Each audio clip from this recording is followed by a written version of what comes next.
I love trees and I love woodlands, and every time I walk through an ancient forest, ancient woodland, I get this rich multi-sensory experience that brings an immediate sense of calm and peace. Just the trees, the colors, the textures, the bird song, the woodland flora, the flowers. It's just really incredible. But up until recently, I did not realize that all of this magic wouldn't be possible if it weren't for the fungal network that lives under the forest floor. So these fungi, they connect with each other and then they join up with the tree roots and the plant roots and form this incredible mesh that links everything together, forming this tight web. And using that network, what they do is they move water, nutrients, chemical signals between tree to tree, tree and plant, and keep the whole ecosystem going. And what is also interesting is that they regulate the health of the ecosystem. So, for example, if there's a tree or a group of trees that are running short of water, then using the network, they can draw water from areas within the woodland or the other trees which have got an excess of that to those that need it. So this kind of collaborative working keeps the health of the woodland stable and is able to flourish. I've been trying to use this model and see how it compares with our own working environments and working organizations.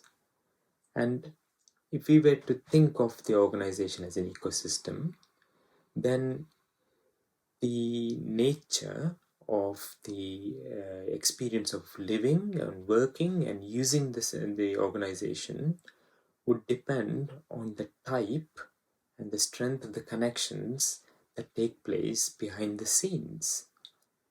In other words, whereas the connections in the woodland tend to be collaborative and cooperative and mutually beneficial, if we have organizations where the nature of the connections are weak, superficial, divisive, um, and competitive and interested, then that will reflect on the culture of the organization, which will result in an organization of fear, instability, and that will reflect on the performance of the organization and the type of care we can give to our patients. So I've been trying to use the lesson from the woodland into my own practice and to shift the focus from being driven by visions and strategies and targets to actually working on building meaningful relationships and connections with the people that I work and also outside of work.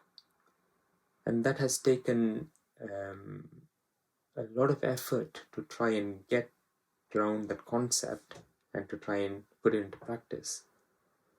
It meant that I had to leave behind some of my biases, drop some of the barriers down, the prejudices, the past narratives, and try and make space and time to actively listen to people, not just hear their words, but their stories and share in their thoughts and emotions.